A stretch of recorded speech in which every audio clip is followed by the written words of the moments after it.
100 anos de história.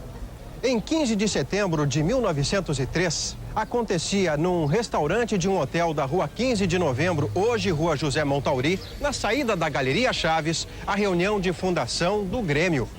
Segundo a história, foram 32 pessoas presentes nesta primeira reunião. E a ata de fundação do clube foi assinada por Alberto Luiz Sibel. Estava nascendo o Grêmio de Futebol Porto-Alegrense.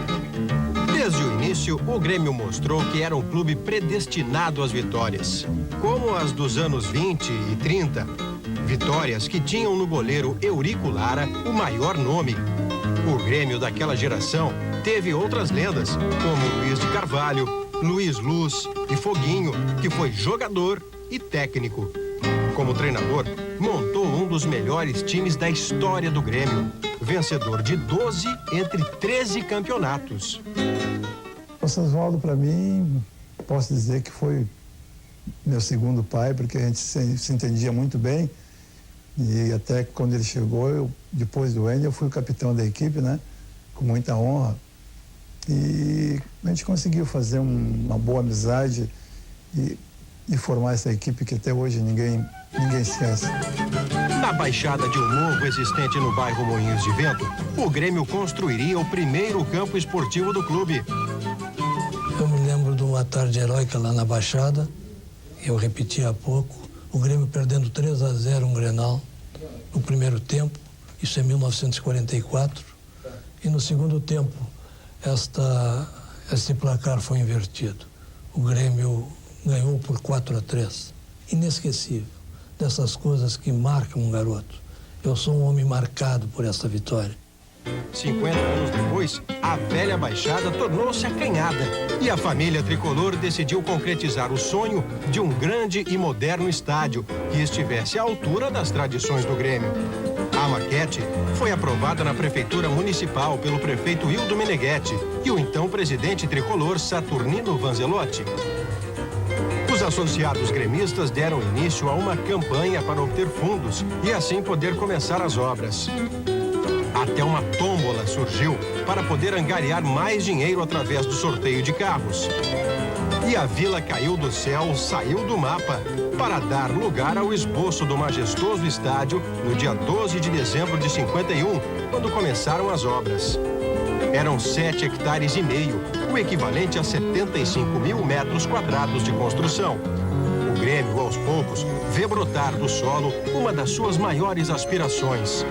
O estádio, que de tão moderno atraiu visitas de muitos políticos, como o governador-general Ernesto Dornelles e o ministro do Trabalho, Indústria e Comércio, João Goulart. Para comemorar os 50 anos do Grêmio, uma série de festividades foram planejadas, como a escolha da rainha do cinquentenário. A eleita foi a atleta Maria Brigger. Ainda teve o banquete oficial, que reuniu centenas de pessoas. Show de fogos e um amistoso com a equipe do Clube Atlético Nacional de Montevidéu. Além destes eventos, a população da capital pôde acompanhar um circuito automobilístico para carros especiais de corrida. A competição encerrou as comemorações do cinquentenário tricolor. E a paixão do torcedor pelo Grêmio inspirou o compositor Lupicínio Rodrigues a fazer o hino do clube. Os duelos com o rival, o Inter, são a essência do futebol gaúcho. No meu tempo, que chegasse alguém com a camisa do vermelha no campo do Grêmio, era uma confusão bárbara, né? Então, começava aquilo desde as 6 horas da manhã, a gente se acordava muito cedo por causa do barulho. E a rivalidade eu acho que era muito maior, até porque o futebol, visualmente falando, era muito bonito. Chegou a vez do hexacampeonato. Então eu dizia para o Fernando, com quem eu mais lidava, o patrão, mas Fernando, eu estou com tantos anos e fomos bem, agora eu vou arriscar toda a minha carreira dirigente, minha vaidade no hexacampeonato, não, mas tem que ser. E fui. E chegamos ao hexacampeonato. Foi uma festa, vocês que são mais novos, gremistas que me ouvem, que viemos de Pelotas em 67, numa festa maior do que a de 83, quando chegamos de Tóquio. E os anos 70 foram duros para os tricolores. que precisavam quebrar a hegemonia do Inter de qualquer jeito. Foi o que aconteceu em 1977. 76 foi um ano muito sofrido, muito trabalhado e perdemos o campeonato. O Internacional se tornou octacampeão. Mas em 77 foi a nossa glória.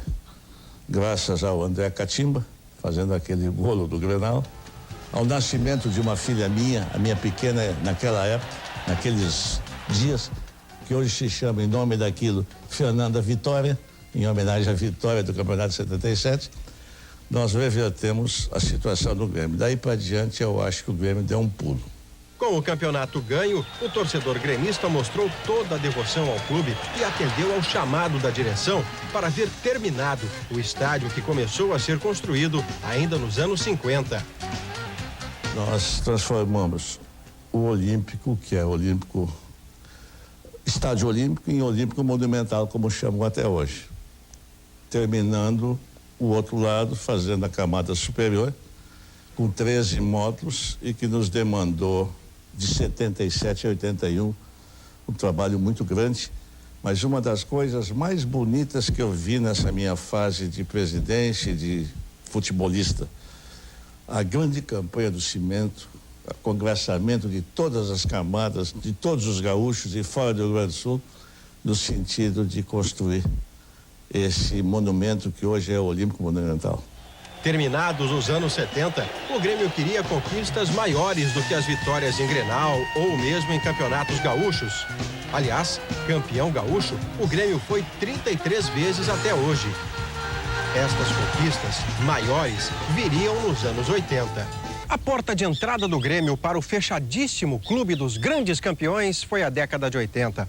Já em 1981, o Grêmio conquistava o seu primeiro título nacional, campeão do Brasil. A decisão foi em pleno estádio Morumbi. A jogada começa nos pés de Paulo Roberto. Renato Sá cabeceia e Baltazar mata no peito, enche o pé e marca um golaço para ficar na história. Só eu para saber que eu fui presidente, ganhar um campeonato brasileiro em pleno Morumbi, contra tudo e contra todos. Não tem preço uma coisa dessa, essa alegria, entende? Na noite fria de 28 de julho de 1983, aqui no Estádio Olímpico, o Grêmio decidia a Libertadores da América pela primeira vez e contra um adversário de larga experiência na competição, o Peñarol, pois o Grêmio superou os uruguaios e foi campeão da Libertadores. No primeiro jogo em Montevidéu, o estádio Centenário lotado. Na cobrança de escanteio de Tarcísio, Tita de cabeça abre o marcador para o time gaúcho. Mas o atacante uruguaio Fernando Morena empata. Empate com sabor de vitória para o Grêmio. Por isso a torcida foi ao Salgado Filho recepcionar os jogadores. A partida decisiva foi no dia 28 de julho de 1983. E a torcida tricolor não deixou por menos. Lotou o Estádio Olímpico para ver Casemiro receber o lançamento, cruzar rasteiro e Caio marcar o primeiro gol do jogo.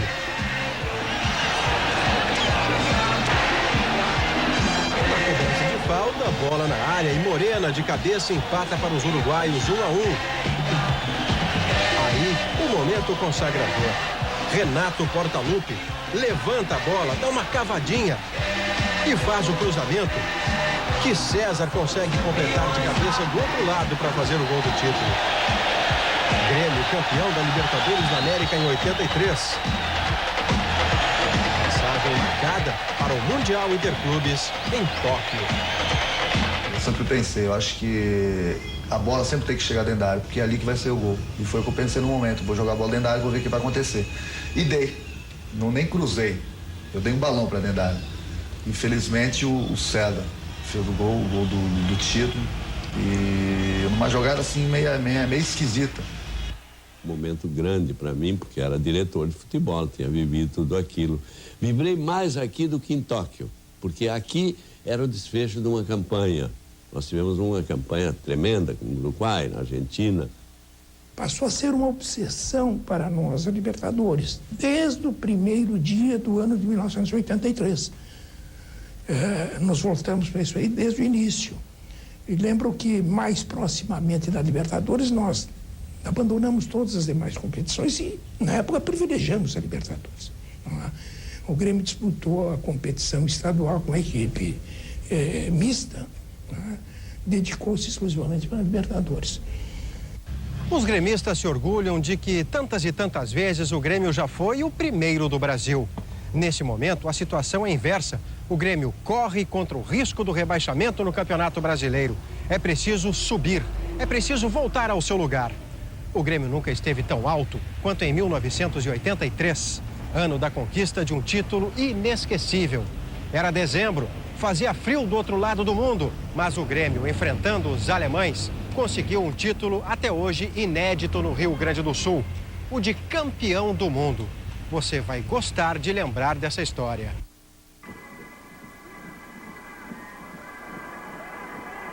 Olha o Renato.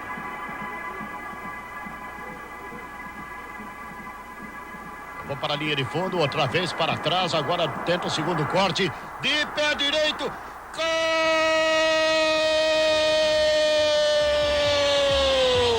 Renato!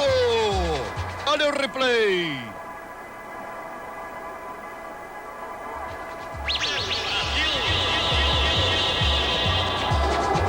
Entre o goleiro e o poste esquerdo. Tempo de elevação para o segundo pau, outra vez, a bola recuada. Gol!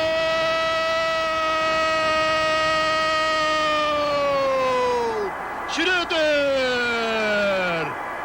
Estava pressionando o Hamburgo. 1-1. 40 minutos da segunda etapa. Caiu. Tarcísio, olha o Renato, pode marcar. Gol!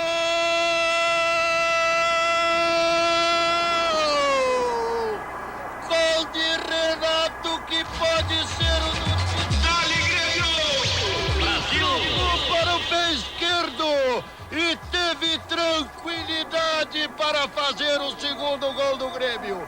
Ele está emocionado e não é para menos. Agora tem que segurar este jogo. Olha o replay. Ele ameaçou com o pé direito, com o esquerdo mandou no canto. 2-1. E aí você está vendo no Estádio Olímpico em Tóquio, no Japão, Hugo de Leon levantando o troféu, China também. O Grêmio é campeão do mundo. Eu guardo a amizade que eu chego a ficar até arrepiado. Eu guardo a amizade que eu fiz com todos eles, onde todos nós lutamos muito, tanto na Libertadores como em Tóquio, para conquistarmos 2 títulos. Esse jogo de Tóquio, sabíamos que ia ser o jogo de nossas vidas e nós fomos com tudo, aquilo que falei, experiência, juventude, juntos. E o Grêmio, mais do que ninguém, merecia aquele título. Quando examinávamos a necessidade de contratar alguns atletas, o Luiz Fernando desde logo disse, olha, esqueça um ponteiro direito que eu tenho 2. Eu tenho o Tarcísio e o Renato e não preciso mais ninguém. Eu aposto no Renato. E o Renato acabou sendo o fator determinante da conquista em Tóquio e das conquistas da Libertadores também. Foi um profissional, às vezes, talvez mal interpretado, né? Ele era um menino rebelde, mas de boa formação, bom caráter, né? E nós mantivemos uma relação muito boa, que permanece até hoje. Se o principal título da história do Grêmio havia sido conquistado em 1983, muito longe de Porto Alegre, o Mundial Interclubes em Tóquio, 6 anos depois, o título inédito veio aqui na capital gaúcha. No Estádio Olímpico, o Grêmio decidia a primeira Copa do Brasil, torneio criado naquele ano pela CBF. Grêmio 2, Sport 1, Grêmio campeão. Assis, a revelação da equipe da época, coloca o Grêmio na frente. Na cobrança de Ayrton, Mazarop tenta tirar a bola, mas olha só, acaba fazendo gol contra. No segundo tempo, Luiz Eduardo lança Lino. A bola vai sobrando a Cuca. E este, Cuca, faz a festa no Olímpico com a conquista da primeira Copa do Brasil, Grêmio 2, Sport Recife 1.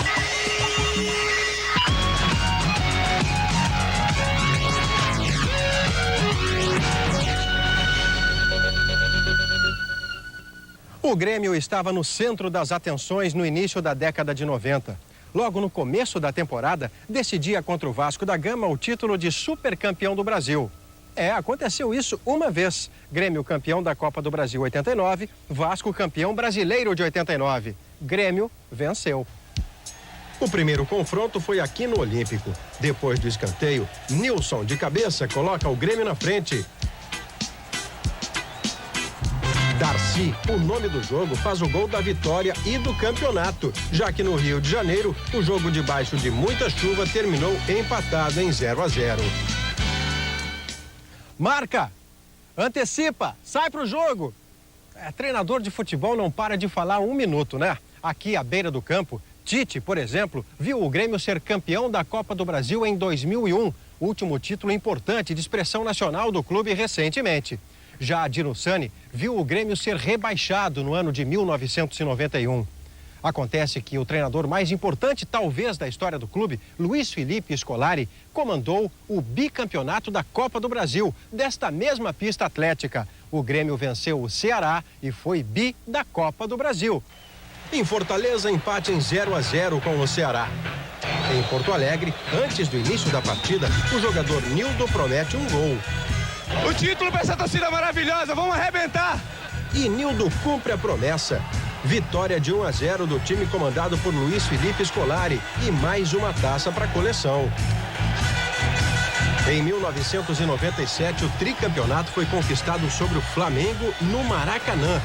Aqui em Porto Alegre, Darley fechou o gol, empate em 0-0, apesar do esforço de Romário.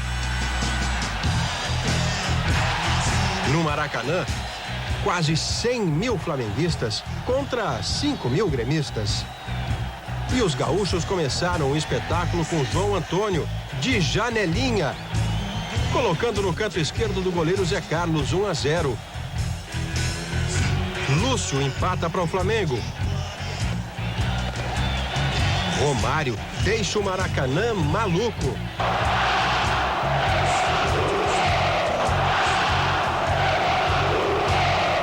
A chuva aperta, o coração dos gremistas também. Mas Carlos Miguel faz o gol do campeonato. Festa em pleno Maracanã do time de Evaristo de Macedo. Festa em Porto Alegre. A cidade amanheceu em azul, preto e branco para receber os tricampeões. Em 2001, o Grêmio do técnico Tite tinha como adversário o Corinthians de Luxemburgo. No Olímpico, Marcelinho Carioca comemora o primeiro gol dos paulistas. E Miller amplia para 2-0. O Grêmio começa uma reação que parecia impossível. Luiz Mário. E outra vez Luiz Mário. Empate em 2-2. Decisão em São Paulo. O Grêmio não se intimida. Marinho de cabeça faz o primeiro. O aniversariantezinho marca o segundo no início da segunda etapa.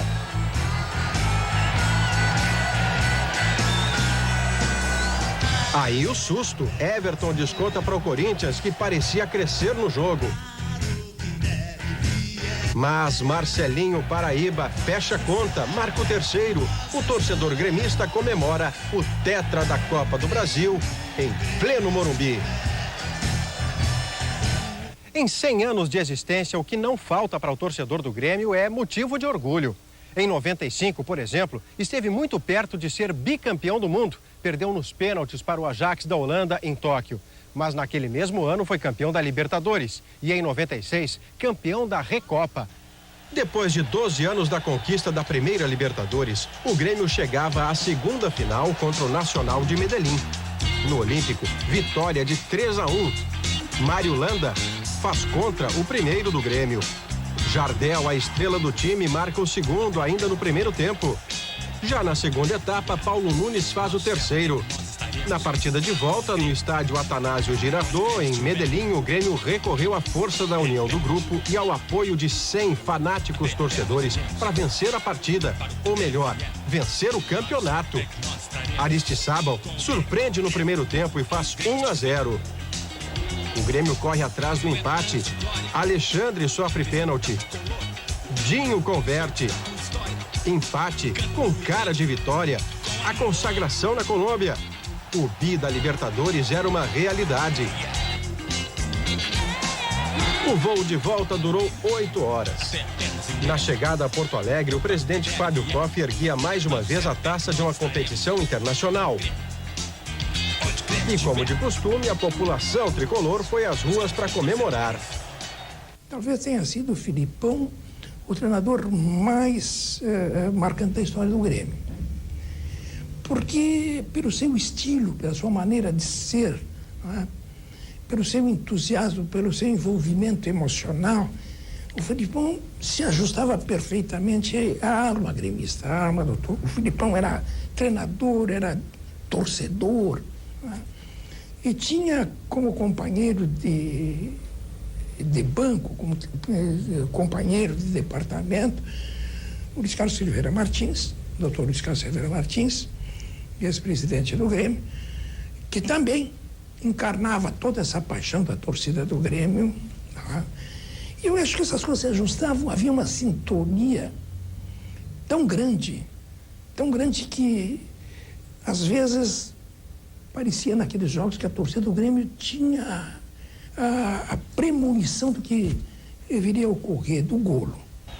Mas o título em jogo, agora em 96, a Recopa Sul-Americana disputada entre o campeão da Libertadores contra o campeão da Supercopa. Grêmio e Independiente na final em Kobe, no Japão. Jardel faz o primeiro do Grêmio. Burro Thiago empata cobrando o pênalti. Carlos Miguel com a perna direita manda para a rede, 2-1. Carlos Miguel, melhor jogador em campo, sofre pênalti. Adilson cobra e converte o terceiro dos gaúchos. Paulo Nunes fecha a goleada. E era mais uma volta olímpica para o torcedor do Grêmio comemorar. Quando o time do Grêmio, comandado por Luiz Felipe Scolari, entrou em campo naquela tarde de dezembro de 1996, na decisão do Campeonato Brasileiro contra a Portuguesa, sabia que era muito difícil fazer 2 gols de diferença nos paulistas. Afinal, a Portuguesa havia vencido por 2-0 3 dias antes no Morumbi. Mas para o Grêmio, a dificuldade é superada com sofrimento. Mas é superada. O Grêmio foi campeão brasileiro em 96, fazendo rigorosamente o placar que precisava. 15 anos depois do primeiro título brasileiro, o Grêmio enfrenta um outro paulista, a Portuguesa de Desportos, a grande sensação do campeonato. Em São Paulo, vitória da Portuguesa por 2-0. Rodrigo Fabre, que depois viria a jogar no Grêmio, fez um dos gols da Lusa. Na partida do Estádio Olímpico, Paulo Nunes começa a descontar a diferença antes dos 10 minutos do primeiro tempo. E já faltavam menos de 10 minutos para terminar a partida, quando o torcedor pôde respirar enfim aliviado. Porque Ailton, que havia entrado no segundo tempo, marca o gol da conquista. Grêmio 2, Portuguesa 0. Felipão levanta mais uma taça, a de campeão brasileiro. Até a pé nós iremos, para o que der e vier. Mas o certo é que nós estaremos, com o Grêmio onde o Grêmio estiver. Até a pé nós iremos, para o que der e vier. Mas o certo é que nós estaremos, com o Grêmio onde o Grêmio estiver. Então, parabéns ao nosso grande Grêmio, né? E que não esqueça que tem muita gente, muitos gremistas que estão esperando que o Grêmio faça sempre bonito. 50 anos de glória, é importante color. Diga aos gremistas de hoje, não desanimem.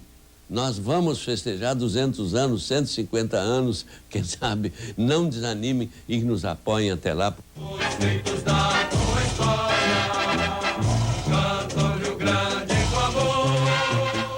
ganhamos muito mais do que perdemos.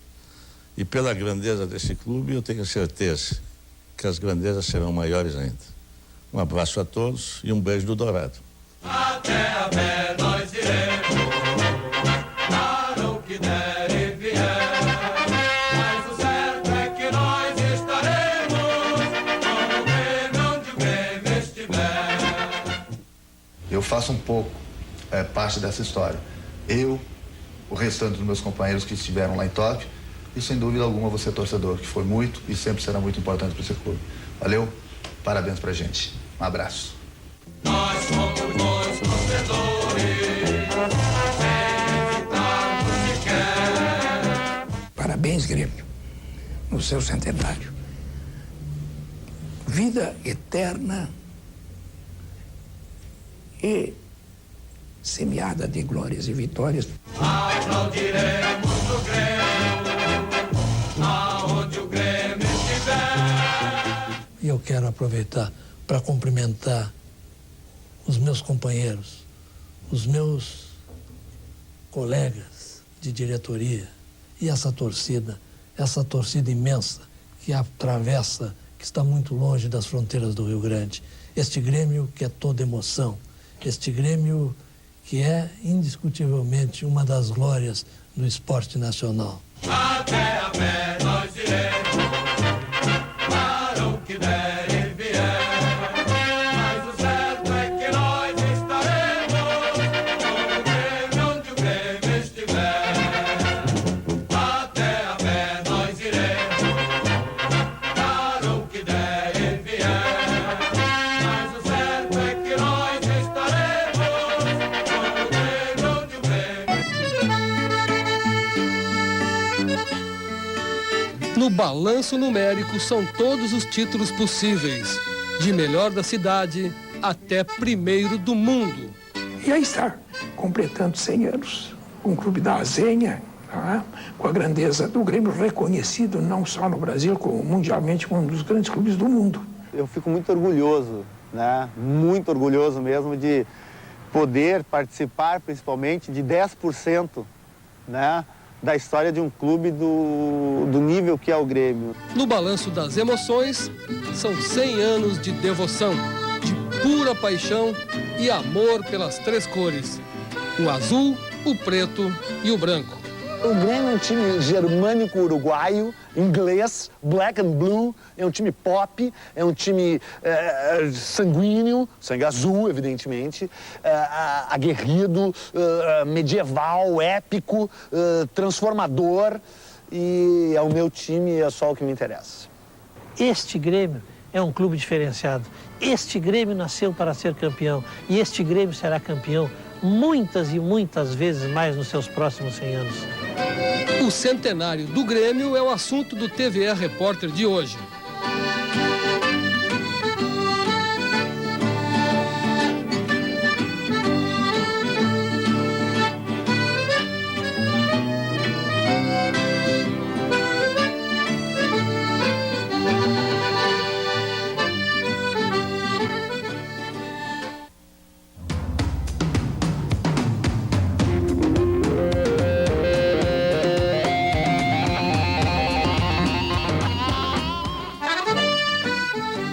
Dezembro de 1983, Tóquio, Japão, Mundial Interclubes. O adversário é o campeão europeu, o Hamburgo. O Grêmio vence o time do velho Porto Alemão por 2-1, gols de Renato. Nada pode ser maior do que o Grêmio, campeão do mundo. Por mais que eu acreditasse que o Grêmio poderia chegar ao título de campeão mundial, eu me beliscava para saber se realmente era um sonho ou uma realidade.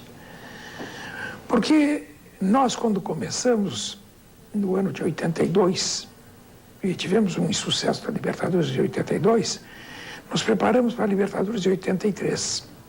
E o objetivo, ainda que parecesse inatingível, era não só o título da Libertadores, também o Mundial de Interclubes em Tóquio.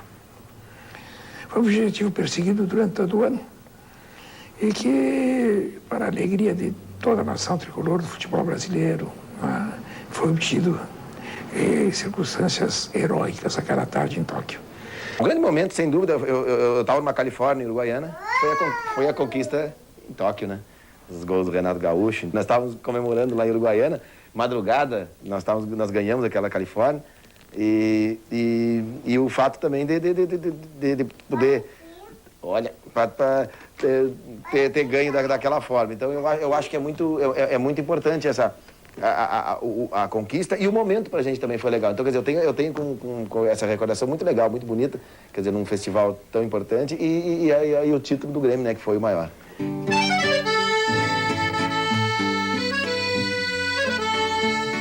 Para ser o primeiro do mundo, o Grêmio teve que ganhar a Guerra da Libertadores. Foram episódios inesquecíveis, como a Batalha de La Plata. O Grêmio com 8 jogadores, num 3-3 heróico. Na final da Libertadores da América, 2 peleias com os uruguaios do Peñarol. Lá deu empate, 1-1, gol de Tita. E tudo fica para o Olímpico. Estádio lotado, torcida contente, Caio faz 1-0. Os uruguaios empatam e, de repente, aquele balão do Renato e o César aparece para cabecear. A América é azul. Optar por uma equipe fisicamente forte, com futebol mais próximo do que entendíamos os maiores adversários, uruguaios e argentinos, do que do brasileiro. E começamos a formar a equipe com esse propósito. Contratamos o Espinosa, que era um treinador mais próximo de nós, que trabalhava em grupo, tá, de diálogo. E escolhemos os atletas do departamento de futebol, com o presidente participando, com alguns mais da diretoria, que eu sempre fazia os contatos junto com o vice-presidente de finanças. Mas a opção do treinador sempre passava pelo crivo do vice-presidente de futebol, do presidente também. Aquele diferencial, aquilo que faz explodir o coração do torcedor, sempre é a Libertadores da América e sempre é a disputa do título mundial em Tóquio. Torcer para esse time maravilhoso, que aliás nem brasileiro era, isso aqui é um time uruguaio, graças a Deus, né?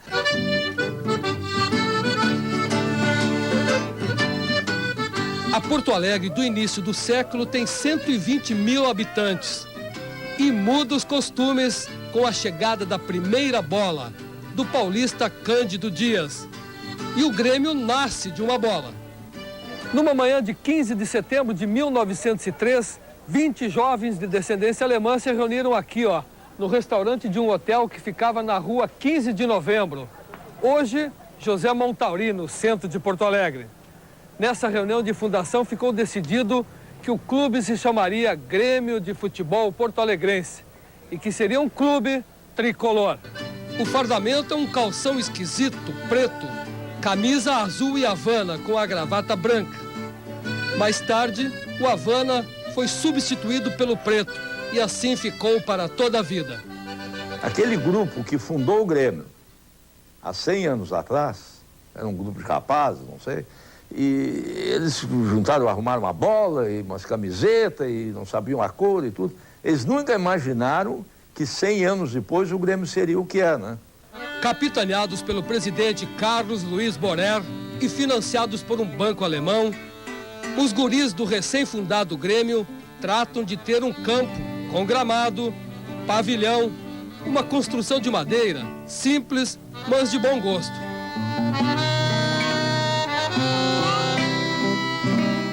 Na zona do Parcão, no bairro Moinhos de Vento, em Porto Alegre, nesta linda área verde, onde as famílias se reuniam nos finais de semana para organizar piqueniques, comer doces, pães, tomar suco de groselha e até vinho, foi onde o Grêmio construiu o seu primeiro estádio, o estádio que levou o nome de Baixada.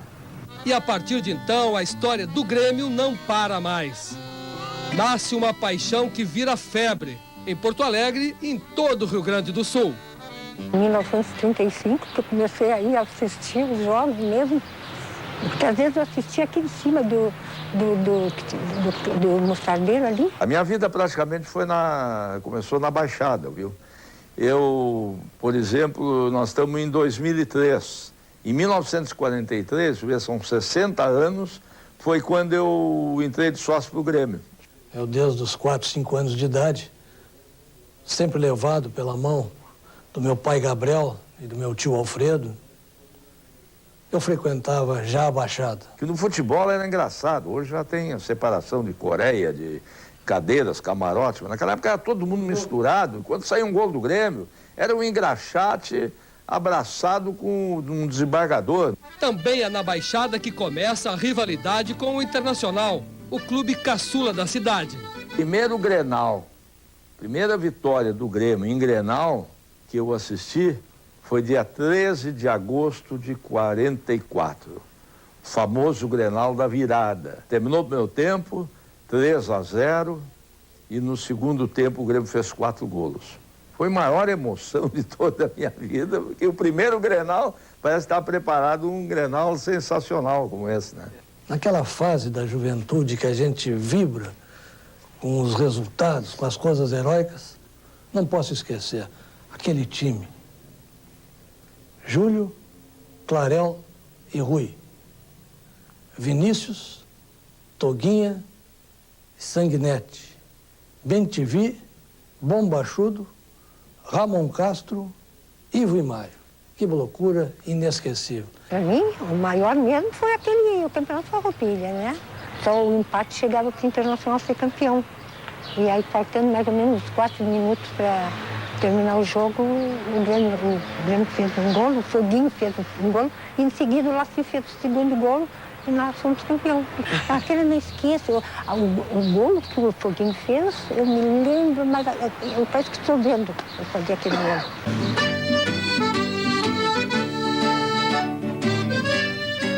A cidade cresce, o clube se expande, a torcida aumenta e o Grêmio deixa a Baixada no início dos anos 50. Na gestão do presidente Saturnino Vanzelotti, o clube acerta com o prefeito de Porto Alegre e o do Meneghetti o local da construção do novo estádio. A construção do Estádio Olímpico realmente é uma epopeia. O Grêmio, eu penso que foi 1948, foi sim. O Grêmio entrou na posse definitiva desta gleba de terras, onde está hoje o nosso Olímpico. O Grêmio na Baixada.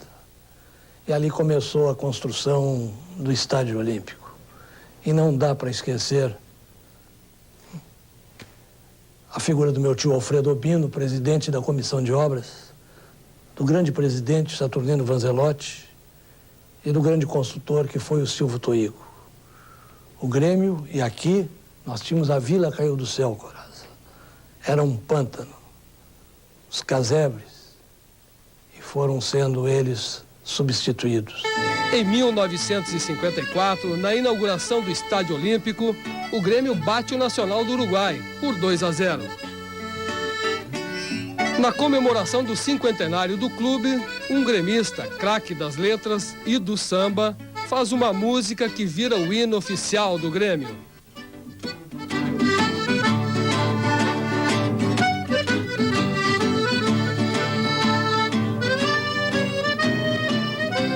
Pois muito pouca gente sabe que o hino do Grêmio é do Lupicínio, né? Então, eu acho que é muito legal. As pessoas... uma pergunta em relação ao Grêmio. Claro, eu tenho as coisas do futebol, as coisas do clube. Mas então, eu entrando na minha área, eu sempre pergunto, escuta, você sabe quem é o autor do hino do Grêmio? Cara, não. Lupicínio Rodrigues, eles não acreditam. Então, quer dizer, foi muito legal, né? Até a pé nós iremos, porque foi a greve dos bondes na época. Então, pô, até a pé nós iremos, né? O Lupinho dizem, há um boato que o Lupinho quer mudar alguma coisa do Grêmio. Tu acha que tem como melhorar esse hino do Grêmio? Não muda, Lupinho. Não muda, deixa assim, o velho fez bonito. O hino deles botaram azul, quem fez bobagem foram eles lá que botaram o céu azul. Quer dizer, o hino do Inter tem alguma coisa que se eu fosse colorado eu mudaria. Tirar o azul do hino do Inter. Mas no do Grêmio não muda, não. O jogador símbolo da era olímpico remete à velha Baixada. No final dos anos 50, Ayrton Ferreira da Silva joga no Forceluz, um clube pequeno da capital. O Grêmio compra o passe dele por 50 mil cruzeiros, a moeda brasileira da época, mais o velho pavilhão de madeira da Baixada. Com o negócio um dos mais curiosos da história do futebol brasileiro, Ayrton ganhou o apelido de Pavilhão, porque ele não era pequeno, era imponente, elegante em campo, tal qual o velho pavilhão de madeira da Baixada, antigo campo do Grêmio. Na época não foi os 50 mil que o pessoal gostou de ouvir, né? Porque o Grêmio ganhou 50 mil em dinheiro, né? Cruzeiro na época, e mais o pavilhão que estava na Baixada. Eu acho que o pessoal pensou que eu ia me incomodar com isso, e não me incomodei, porque até tem um time agora de garoto com esse nome, e tem na minha camisa tem escrito, né? Ayrton Pavilhão. A minha carreira toda eu fiz 125 gols, e eu acho que o zagueiro que está mais perto fez 20 e poucos gols. E eu gostava disso porque eu era fã do Tesourinha, né? E comecei na ponta direita. E ali tu vai aprendendo. Eu já sabia marcar, né? E com algumas coisas que eu aprendi com o Tesourinha, eu também era um pouco goleador.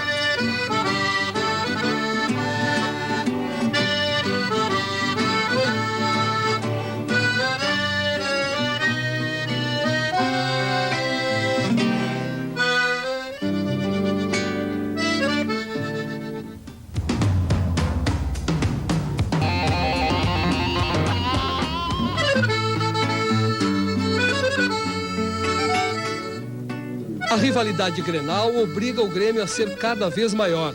E os sonhos de Saturnino Vanzelotti e Alfredo Obino ganham um seguidor. Eu sentia nos jogadores nossos, quando iam ao Beira-Rio, uma certa depressão. Então eu achava que fosse exatamente deles terem um estádio grande, enorme, tal, que não era o nosso. E segunda coisa, uma coisa que interessante, viu? A torcida, principalmente no Grenal, vinham para cá e gritavam chiqueiro, tá? E os meus companheiros de diretoria ficavam muito bravos com o chiqueiro, E eu digo, não, olha, eu não fico bravo, eu vou mudar o chiqueiro. A modernização e a ampliação do Estádio Olímpico tem muito desse obstinado torcedor gremista e presidente do Grêmio na época. Mas a participação da torcida gremista foi decisiva na conclusão das obras do Estádio Olímpico. Quem construiu isso? Torcida tricolor, através de uma das coisas mais bonitas que teve na minha vida esportiva. Foi essa campanha do cimento. A campanha do cimento, exatamente, onde se integrou totalmente conosco, com a direção, toda essa torcida, imensa torcida gremista, não só do Estado do Rio Grande do Sul, como de todo o Brasil. Foi uma beleza, arrecadamos fundos, arrecadamos cimento e construímos isso aqui, que era considerado olímpico, no Olímpico Monumental que é hoje. A iniciativa de Hélio Dourado é um marco na história do clube.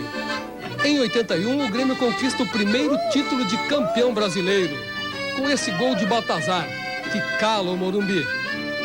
E aquilo, no meu modo de entender, foi um marco na vida do Grêmio, que dali para cá nós somos os multicampeões, que antigamente, infelizmente, nós não tínhamos chegado a ser.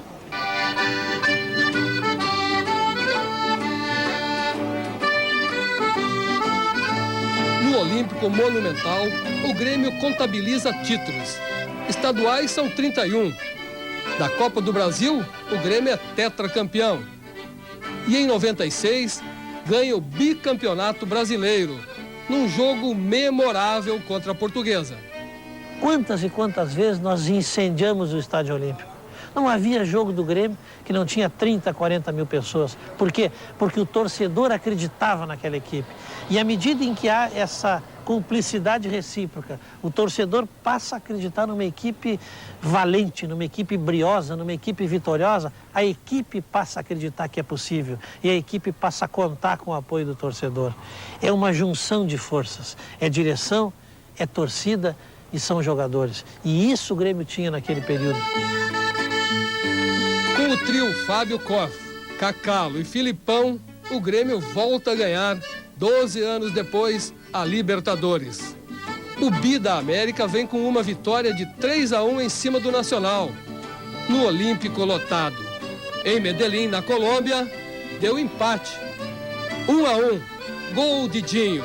É um trabalho de garimpo. Nós procuramos jogadores 1-1, tentamos formar uma equipe com todo carinho, com todo cuidado, uma equipe que se adequasse às necessidades futebolísticas do Grêmio, porque o Grêmio é um clube de futebol, mas uma equipe que pudesse representar também esse torcedor dentro do campo, que tivesse dignidade, que tivesse raça, que tivesse amor à camisa e que nós pudéssemos ir para uma partida de futebol sabendo que o Grêmio poderia ser derrotado, mas acima de tudo que ia vender muito caro uma derrota e que a maioria das vezes, que a maioria das partidas, o Grêmio sairia vencedor.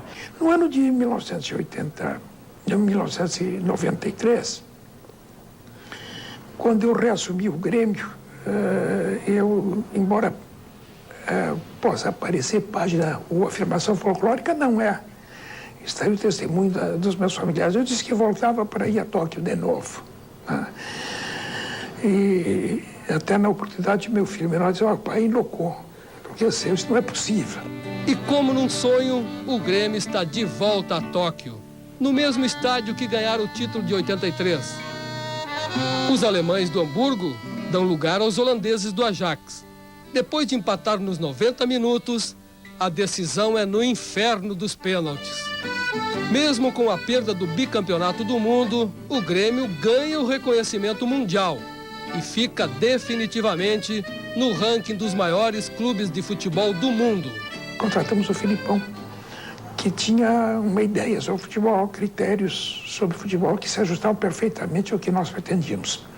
E fomos escolhendo em perfeita sintonia treinador, vice de futebol, presidência, os atletas um por um, tendo as características que nós entendíamos que deveria ser o futebol praticado pelo Grêmio e dentro das opções que o treinador encontrou na pesquisa no mercado nacional. Assim nós formamos aquela equipe que nos deu tantos títulos, não é? E foi um período de glória para o clube.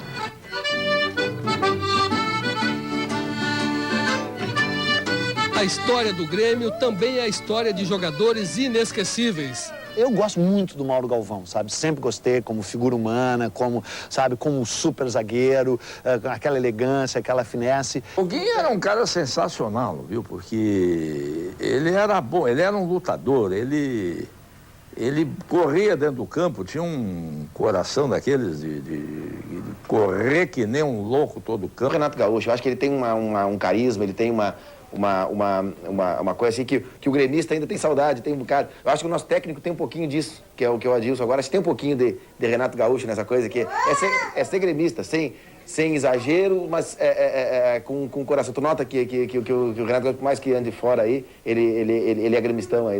Então, quer dizer, o personagem para mim é Renato Gaúcho.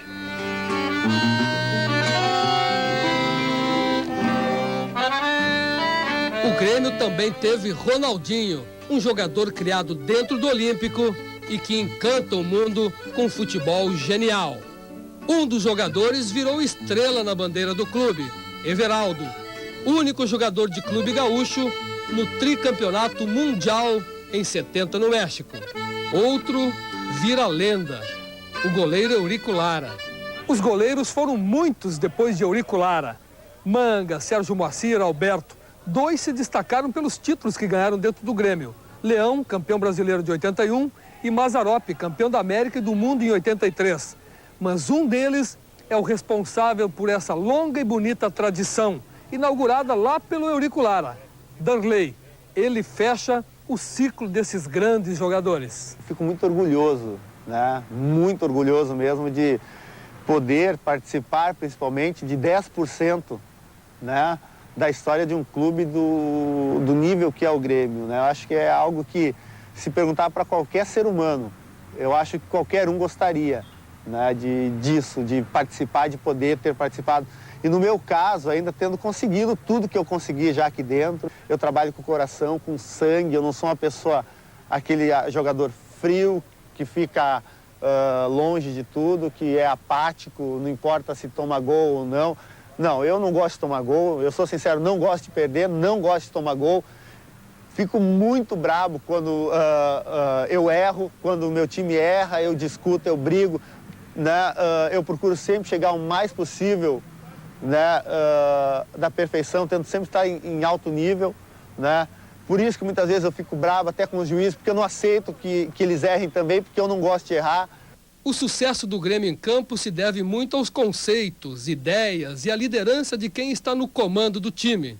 Do lado de fora, muitos técnicos passam pelo Grêmio. Alguns deixam marcas para sempre. Oswaldo Rola, o Foguinho, o cara que começou a investir na preparação física, subindo os degraus desse estádio aqui, botando os jogadores a subir os degraus desse estádio aqui, que inventou essa coisa, que a primeira maneira de você ganhar um jogo é não tomar gol. O próprio Filipão, que todo mundo diz que o Filipão é durão, que é o sargentão, o Filipão é uma criatura de diálogo, conversa, ouve, sabe ouvir, né? Sabe decidir. Isso não quer dizer que ele não decida, né? Mas ele tem a capacidade de ouvir, que eu acho um sinal de muita inteligência da pessoa, saber ouvir muito mais do que saber falar. As razões do sucesso do Grêmio também são dos dirigentes. Desde o primeiro presidente, Carlos Luiz Borer, passando por Saturnino Vanzelotti, Hélio Dourado, Fábio Koff, até o atual presidente Flávio Obina.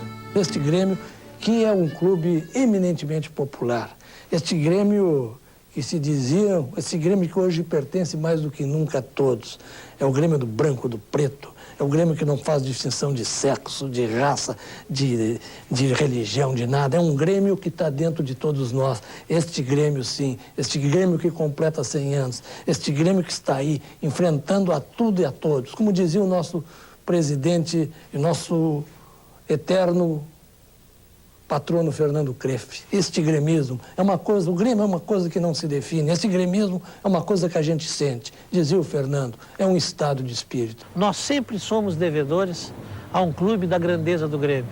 Trabalhar para o Grêmio é uma honra desmedida. Por mais que a gente faça, por mais que a gente trabalhe, por mais que a gente sacrifique o seu dia a dia, a sua família, o seu trabalho profissional, a sua vida pessoal, sempre nós estaremos devendo a esse clube, porque as alegrias que esse clube nos proporciona, nós estando ou não estando na direção, elas são incontáveis. Poucas instituições e algumas empresas completaram o centenário. O Grêmio atravessou revoluções, atravessou guerras, atravessou tempos difíceis, inundações, vitórias, derrotas, e sempre cresceu.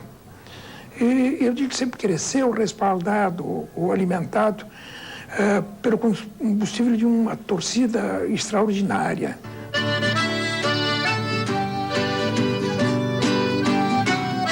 O Grêmio nasceu da bola, cresceu campeão e agora tem o desafio de repetir no futuro o que conquistou no passado. Aquele grupo que fundou o Grêmio há 100 anos atrás, era um grupo de rapazes, não sei, e eles se juntaram, arrumaram uma bola e umas camisetas e não sabiam a cor e tudo. Eles nunca imaginaram que 100 anos depois o Grêmio seria o que é, né?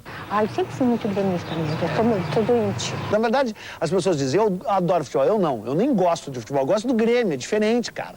Entendeu? Ninguém jogou bem, jogou mal, não quero saber, entendeu? Eu gosto do Grêmio, e muito. O que estamos comemorando nesse 2003 são 100 anos de história vitoriosa. Não se comemora um ou outro ano, não se comemora este ou aquele ano. Comemora-se, sim, 100 anos de grandes vitórias, 100 anos de grandes conquistas. E olha, eu sou gremista de coração, como eu disse, já nasci gremista e tenho certeza que a maioria do torcedor do Grêmio é assim. E posso dizer assim, encher o pulmão, encher o peito e dizer assim, este Grêmio é um clube diferenciado.